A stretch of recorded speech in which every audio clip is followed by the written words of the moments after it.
لیکن پہلے ہمیں یہ کہا گیا کہ یہ جھوٹ بول رہے ہیں. ایسی کوئی بات ہے ہی نہیں. ابھی جو ہے یہ آپریشنز کی تیاریاں کر رہے ہیں. تو یا یہ اس وقت جھوٹے تھے یا آج جھوٹے ہیں.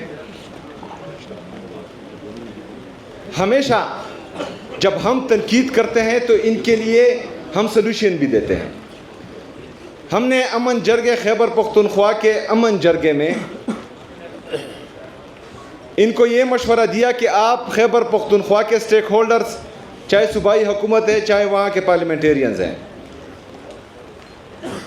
جو ہمارے قومی مشران ہیں، ہمارے قبائلی علاقوں کے مشران ہیں، ہمارے عمائدین ہیں، ان سب کو بلائیں، ان سب کو بٹائیں، ان سب سے مشورہ کریں.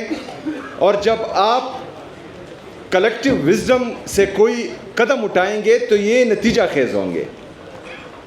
اس سے پہلے جتنے بھی 78 سال میں آپ نے جو فیصلہ کیا ہے اس سے ہمیں نقصان ہی ہوا ہے. ابھی ریسنٹلی ریجیم چینج آپریشن ہوا. یہ بتایا گیا کہ پہلے دن ہے جو ہے وہ پتہ نہیں کون سا انقلاب آ گیا، اسٹاک ایکسچینج بھی اوپر گیا، اکانومی بھی بہتر ہوئی، جی ڈی پی بھی گروتھ کر گیا. ابھی آج 3 سال کے بعد ہمارا جی ڈی پی جو ہے وہ 2.6 اور 3% کے درمیان جو ہے اوپر نیچے ہو رہا ہے. ہمارا 3 سال کا جو انفلیشن ہے وہ 50% سے 55% کے درمیان چل رہا ہے. دن بدن مہنگائی ہوتی جا رہی ہے. لوگوں کی پرچیزنگ پاور بالکل ختم ہو چکی ہے.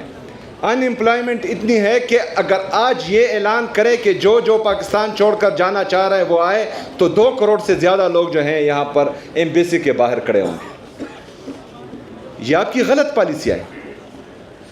لندن میں بیٹھ کر اگر آپ بند کمروں میں ریجیم چینج آپریشن کا فیصلہ کریں گے تو آپ کی معیشت کا یہ حال ہوگا، آپ کے صوبوں کا یہ حال ہوگا. اور پھر اوپر سے ایسے لوگ بٹھا دیں جو ایک صوبے کے ساتھ مسلسل امتیازی سلوک کر رہے ہیں. مطلب ہمارا ایئر فورس کا جہاز ایک وزیر اعلیٰ کو ایک صوبے سے دوسرے صوبے تک اور ملک سے باہر لے کر جا رہا ہے، اور دوسرے صوبے کا وزیر اعلیٰ وہ اس کا پاسپورٹ سٹاپ لسٹ میں ہے. ایک صوبے کو تمام تر وسائل دیے جا رہے ہیں، اور آئی ایم ایف یہ رپورٹ کر رہا ہے کہ 5300 ارب روپے کی کرپشن ہوئی ہے اور پاکستانی عوام کے حق پر ڈاکہ ڈالا گیا ہے. اس پر تو چپ. یہ آج میں نے آپ سب کے لیے تمام دوستوں کے ساتھ خیبر پختونخوا کے جتنے بقایا جات ہیں وفاقی حکومت پر یہ آپ کے سامنے ہیں. یہ 4758 ارب روپے یہ میں نے تمام دوستوں کے لیے آج ثبوت لائے ہیں. یہ ہمارا وفاق پر واجب الادا ہے. 5300 ارب کرپشن جو رپورٹڈ ہے آئی ایم ایف کی رپورٹ میں وہ کر رہے ہیں، لیکن ہمیں جو ہے ہمارا حق نہیں دیا جا رہا.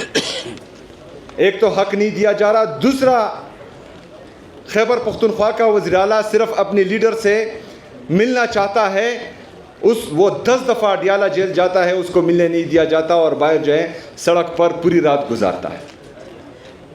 یہ کہاں کی جمہوریت ہے؟ یہ کہاں کی انسانیت ہے؟ یہ کہاں کی سیاست ہے؟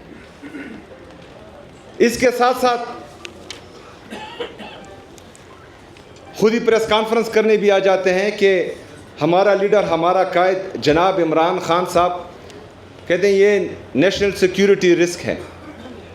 او بے وقوفوں، یہ نیشنل سیکیورٹی رسک نہیں ہے، یہ آپ کی نیشنل سیکیورٹی کی ضمانت ہے عمران خان صاحب. یہ آپ کی نیشنل انٹیگریٹی کی ضمانت ہے، یہ آپ کی پولیٹیکل اور اکنامک سٹیبلٹی کی ضمانت ہے. آپ کیوں نہیں سمجھ رہے ہیں کہ پاکستانی قوم اگر آپ سے نالاں ہے اور آپ سے نفرت کرتی ہے تو صرف ایک ریجیم چینج آپریشن کے بعد اپنا گراف دیکھیں، اس لیڈر کے لیے لوگوں کی محبت دیکھیں دل میں. 8 فروری کا رزلٹ جو آپ لوگوں نے چینج کیا ہے اور کسی اور کے کھاتے میں ڈال دیا ہے، پتہ تو ہے نا، معلوم تو ہے کہ آپ لوگوں نے کیا کیا ہے. ذرا وہ رزلٹ دیکھیں کہ لوگوں کی پلس کیا کہتی ہے، لوگ چاہتے کیا ہیں. اس طرح کے فیصلوں سے پاکستان اگر پہلے آپ لوگ کرتے تھے تو وہ سوشل میڈیا کا دور نہیں تھا، آج سوشل میڈیا کا دور ہے. ہمارے کاشف عباسی صاحب نے باتیں کی صحافیوں پر پابندیوں کے اور ہمارے میڈیا چینلز پر پابندیوں کی. آج کل تو سوشل میڈیا کا دور ہے, کیا کیا چھپاؤ گے. اور پاکستان کی سب سے بڑی اسٹیبلشمنٹ آج کل پاکستان کا سوشل میڈیا ہے, جو پوری دنیا کو حقیقت دکھا رہا ہے, آپ لوگوں کا اصل چہرہ دکھا رہا ہے. جو جن کا کام ہے وہ ان کو بتا رہا ہے کہ آئین آپ کو یہ اجازت نہیں دیتا کہ آپ سیاست میں مداخلت کریں. آئین آپ کو یہ اجازت نہیں دیتا کہ آپ عوام کے مینڈیٹ پر ڈاکہ ڈالیں. آئین آپ کو یہ اجازت نہیں دیتا کہ آپ ایک چٹ کے ذریعے ججز پر فیصلہ کروائیں. اچھا, عدالتیں, ہمارے ججز اتنے بے بس کہ وہ خود ہی لیٹر کر رہے ہیں کہ ہمارے فیصلوں میں مداخلت ہو رہی ہے, لیکن شرم اور حیا کسی میں ہے ہی نہیں. جو لوگ مینڈیٹ چوری کے ذریعے حکومت کا حصہ ہے وہ ساری رات ٹی وی پر بیٹھ کر بے شرم کی طرح باتیں کرتے ہیں. مطلب مجھے تو سمجھ نہیں آتی کہ یہ شرم, حیا, عزت, غیرت انہوں نے الماری میں بند کر رکھی ہے کہ پتہ نہیں کہاں پر رکھی ہے, اور تالی بھی لگائے ہوئے ہیں کہ جس طرح کا وہ جھوٹ بولتے ہیں لوگ جو ہیں دیکھ نہیں سکتے اب ان کے چہرے. لیکن اس طرح یہ ملک چلے گا نہیں. ٹھیک ہے, آپ اپنی انا بغض میں ایک آدمی کو تو وہ جیل میں بٹھایا ہوا ہے ناحق, اس کی اہلیہ بشرا بی بی کو بٹھایا ہوا ہے ناحق جیل میں, ان کی بہنوں پر آپ تشدد تو کر رہے ہیں, ان کے کارکنوں پر آپ جو ہیں وہ لاٹھی چارج کر رہے ہیں, گولیاں چلا رہے ہیں, چادر چار دیواری کی پامالی مسلسل کر رہے ہیں. لیکن اس سے آپ لوگوں کے دل جو ہیں وہ اپنی طرف موڑ نہیں پائیں گے. یہ آپ پاکستان کو مزید خراب کریں گے, اس سے جو ہیں ادارے مزید کمزور ہوں گے, اس سے لوگوں کے دلوں میں اداروں کے لیے نفرت مزید بڑھے گی, اور اس سے جو آپ پاکستان کی معیشت کا بیڑا غرق کر رہے ہیں, جس پر میں نے کل بھی بات کی کہ ہم 80,000 ارب روپے کے مقروض ہو چکے ہیں آج, جس میں 36,000 ارب روپے ہمارا بیرونی قرضہ ہے جو ہمارے ڈالر کے ریٹ کے ساتھ منسلک ہے. ہمارا ڈالر کا ریٹ فارن ریزرو کے ساتھ منسلک ہے. ہمارے فارن ریزرو اگر آج $20 بلین ہیں تو اس میں آپ کا 70% حصہ یا IMF, world bank, Asian development bank کے لون کا ہے, یا دوست ممالک نے آپ کو جو ہے خیرات دی ہوئی ہے وہ پڑا ہے. 3 سے 4 ارب روپے جو ہیں وہ آپ کے فورن ریمیٹنسز ہیں. ایکسپورٹ تو ہے ہی نہیں کیونکہ آپ کا ٹریڈ ڈیفیسٹ جو ہے وہ $15 ارب تک پہنچ چکا ہے.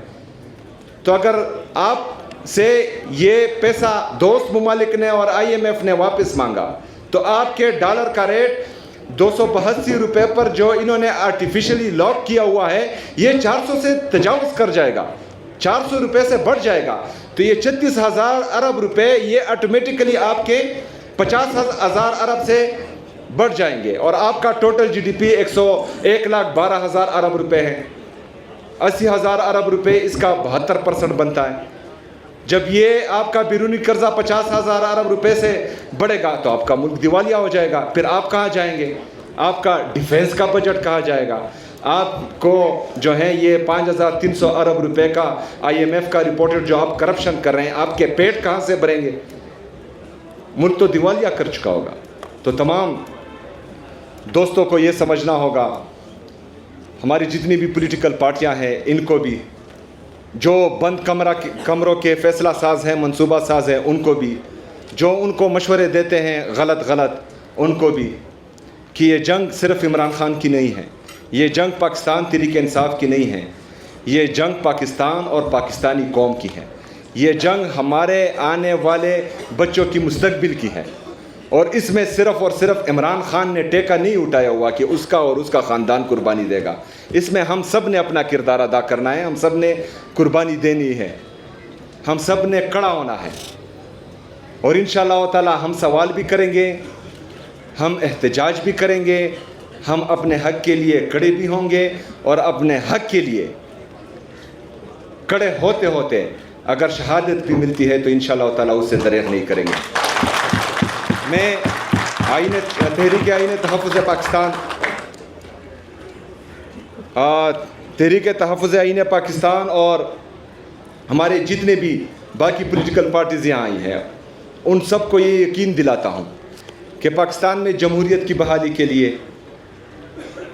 حقیقی آزادی کے لیے، آزاد میڈیا کی بحالی کے لیے، آزاد عدلیہ کی بحالی کے لیے، آئین کی بحالی کے لیے، پاکستان کی خودی اور خودداری کی بحالی کے لیے مجھ سے بحیثیت پاکستان تحریک انصاف کا ایک عام کارکن اور صوبے کا چیف ایگزیکٹو میں آپ کے ساتھ کھڑا ہوں. آپ کے ہر فیصلے میں آپ کے لیے میں آپ کے ساتھ انشاءاللہ تعالی چٹان کی طرح کھڑا ہوں گا اور آپ مجھے پہلے صف میں پائیں گے. شکریہ، مہربانی.